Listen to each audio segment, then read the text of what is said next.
नमो नमः फ्रेंड्स, मी आहे रुपाली आणि आर्ट डोअरमध्ये तुमच्या सगळ्यांचं गोड गोड गोड स्वागत. तिळगुळ घ्या, गोड गोड बोला. आज आपण तिळगुळ वाटणार तर आहोतच संक्रांतीचे, पण ते बाहेरचे नाही. तर चला बघूयात होममेड तिळगुळची रेसिपी कशी आहे.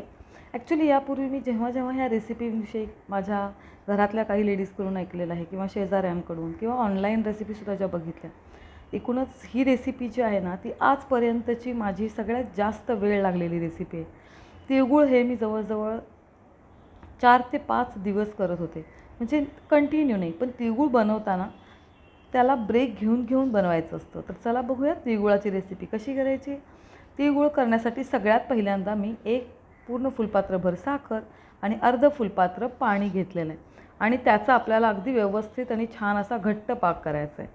पाक हा बऱ्यापैकी गोळीबंदच करायचा आहे, म्हणजे जवळजवळ 2 तारीला पुढे जाईल इतका. पाक करता करता आपले तिळगुळ हे अगदी पांढरे शुभ्र आणि स्वच्छ व्हावेत. त्यामुळं साखरेमधली जी मळी आहे किंवा जी अशुद्धी आहे ती काढण्यासाठी आपण इथे टाकलेलं आहे 1 ते 2 चमचे दूध. तुम्ही बघू शकता की ह्या पाकामध्ये दुधाला जशी जशी साय येते आणि ती आपण काढून टाकतो आहे तसं तसं त्याच्यामधली जी अशुद्धी आहे ती निघून चालली आणि पाक आपला एकदम पांढरा शुभ्र होतो आहे. तर मी इथे थोडासा 2 तारीचा असा पाक करून ठेवलेला होता. चला आता तिळगुळ करायला घेऊयात. तिळगुळ करण्यासाठी मी एक लोखंडी तवा गॅसवर ठेवलेला आहे आणि त्या लोखंडी तव्यावरती मी एक ताम्हण ठेवलेलं आहे तांब्याचं आणि त्या ताम्हणामध्ये मी अगदी 1च चमचा तीळ घातलेला आहे. तुम्ही बघू शकता पांढरे तीळ आहेत. आता हे ताम्हण जे आहे ना ते पूर्ण गरम झालेलं आहे, एकदम कडक गरम झालेलं आहे. आपण बारीक गॅस करायचा आहे आणि शक्यतो आपल्या हातांनीच हे तीळ आहेत ना त्या पाकामध्ये आपल्याला रोल करायचं आहे, जेणेकरून त्या तिळगुळाचा आकार हा गोल होईल. आता तुम्ही बघू शकता मी हे जे हलवते ना, ॲक्च्युली खूप चटके बसतात, सगळ्या बोटाने हलवताना चटके बसतात. त्यामुळे जोपर्यंत तिळगुळ आपला व्यवस्थित आकार घेत नाही तोपर्यंत तुम्ही अगदी हलकं नकळत असा एखादा सॉफ्ट प्लास्टिकचा असा जो चमचा आहे तसा वापरू शकता. तर बघा मी इथे एक प्लास्टिकच्या स्पूनने एक चमचाभर पाक आहे तो ह्या तिळांवरती टाकत चालली आणि त्या ताम्हणाला पण खाली जी साखर घट्ट होते ना ती पण आपल्याला थोड्या वेळाने काढून टाकायची. म्हणूनच मी तुम्हाला म्हटलं की तिळगुळाची जी रेसिपी आहे ना ती जवळजवळ 7 ते 8 दिवस घेते. तर बघा इथं बऱ्यापैकी 2 ते 3 चमचे जो पाक आहे तो तिळगुळाला चिकटलेला आहे. आपण जे तीळ टाकले होते सगळ्यात सुरुवातीला ते 1च चमचा होते, पण आता पाक लागून ते जवळजवळ 2 ते 3 चमचे किंवा मी म्हणेन 4 चमचे एवढे आता ह्या तिळाचा आकार वाढलेला आहे. तर असं प्रत्येक वेळेस म्हणजे 1 दिवस झाला, आज मी ते तीळ पुन्हा गार होऊन दिले की गॅस बंद करून ठेवायचा आणि पुन्हा दुसऱ्या दिवशी परत तो तवा ठेवायचा, त्या गरम तव्यावरती पुन्हा ताम्हण ठेवायचं आणि पुन्हा तिळगुळ करायला घ्यायचे. तर ह्या पद्धतीने 1 दिवस 2 दिवस ही रेसिपी ही अतिशय पेशन्सनी तुम्हाला करायला हवी आणि भरपूर वेळ पण घेते. हे बघा आता हे माझे 3ऱ्या दिवशीचे तिळगुळ आहेत. तुम्ही बघू शकता हे जवळजवळ अर्ध्या वाटीपेक्षा पण जास्त झालेले आहेत, कारण 3ऱ्या दिवसापर्यंत मी जवळजवळ अर्ध्यापेक्षा जास्त वाटी पाक जो आहे तो ह्या तिळांना लावलेला आहे. आता आपल्याला काळजी घेऊन शक्यतो जितकं आहे तेवढं आपण हातानेच हलवणार आहोत.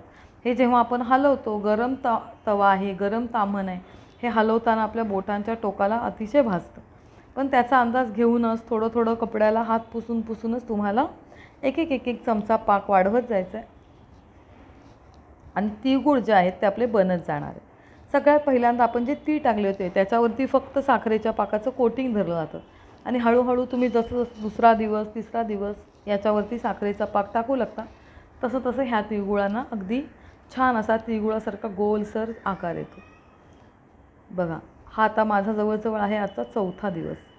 4 दिवस झालीत की मी ते तिळगुळ दररोज थोडे करते, कारण आपल्याला ती साखर पुन्हा घट्ट होऊन तिळांवरती चिकटायला तिला थोडासा वेळ देणं गरजेचं असतं. बघा आजचा आहे 3रा दिवस. डे 3मध्ये आपल्या तिळगुळाची संख्या हळूहळू वाढते.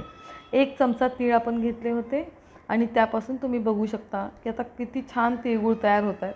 मी तुम्हाला जवळून दाखवते. बघा हळूहळू अगदी त्यांना छान काटे निघत आहेत. तुम्ही जितकं बोटाने आणि हलक्या हाताने फिरवाल ना तेवढे सुंदर काटे तिळगुळाला निघतात. तर बघा इथे हळूहळू आपण ते जे तीळ आहेत ते आपण साखरेच्या पाकामध्ये घोळत जाणार आहे. थोडा करून आपण तो साखरेचा पाक जो आहे तो आपण तिळांवरती टाकणार आहे, जेणेकरून ते तिळगुळ जे आहेत आपले अजून छान आणि जाड होतील. आता हा आजचा माझा जवळजवळ 5वा ते 6वा दिवस आहे. आज माझे जवळजवळ 1 वाटीभर तिळगुळ तयार झालेले आहेत. तर ज्यांना अगदी नाजूक आणि छोटेसे तिळगुळ आवडतात ना, त्यांच्यासाठी 6व्या दिवसाची स्टेप ही अगदी परफेक्ट स्टेप आहे. पण ज्यांना अजूनही त्याच्यापेक्षा मोठे मोठे तिळगुळ हवेत, तर ते हळूहळू याच्यामध्ये साखरेचा पाक जो आहे त्याची प्रमाण, त्याची कन्सिस्टन्सी तुम्ही वाढवू शकता. जेणेकरून तो थोडाफार घट्ट जर पाक घेतला, तर आता ह्या तयार होत आलेल्या तिळगुळांना तो लवकर पकडतो.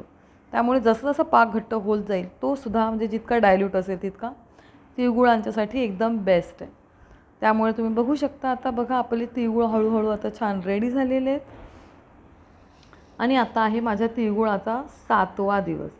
7व्या दिवसाला मी तुम्हाला दाखवू शकते, जवळजवळ वाटी 2 वाटीभर तिळगुळ माझ्याकडे रेडी झालेले आहेत. तुम्ही बघू शकता त्यांचा आकार वाढलेला आहे, त्यांचं काट्यांमुळं त्यांना वजन वाढलेलं आहे. शिवाय आपण त्यांना इतकी साखर भरपूर लावलेली आहे की आपली साखर आणि तीळ हे अगदी मस्त एकमेकात असे गुंतलेले आहेत. बघा तुम्ही बघू शकता, आहे ना घरगुती आणि होममेड तिळगुळ करण्याची प्रोसिजर किंवा पद्धत थोडीशी लेंदी आहे. ही रेसिपी थोडा जास्त वेळ घेते, पण तुम्ही विश्वास ठेवा, एकदा का आपण स्वतःच्या हातांनी तिळगुळ बनले ना, की ह्या तांब्याच्या ताम्हणातले आपण स्वतः बनवलेले तिळगुळ हे अतिशय टेस्टी लागतात. तर ह्या पद्धतीने तुमचे तिळगुळ झाले आहेत रेडी. आता आपण ह्या तिळगुळ जे आहेत त्यांना आपण थोडेसे रंगीत तिळगुळ बनवूया. तर मी फूड कलर वापरले तिथे. एका वाटीत हिरवा रंग घेतला, एका वाटीत लाल, एका वाटीत निळा किंवा जांभळा आणि एका वाटीत पिवळा. आपण आता हे जे रंग त्यांच्यावर अप्लाय करणार आहोत किंवा त्याच्यामधून घोळून घेणार आहोत, तर आपण ह्याची काळजी घ्यायची आहे की ह्याच्यामुळे आपले तिळगुळ विरघळणार नाहीत. कारण शेवटी किती झालं तरी हे रंगाचं पाणी आहे. तर बघा मी पुन्हा तवा गरम केला आहे, पुन्हा ताम्हण त्याच्यावरती ठेवलेलं आहे आणि त्याच्यावरती आता मी रंगीत अगदी शास्त्र मार्गापुरते थोडेसे मी रंगीत तिळगुळ इथे बनवून घेणार आहे.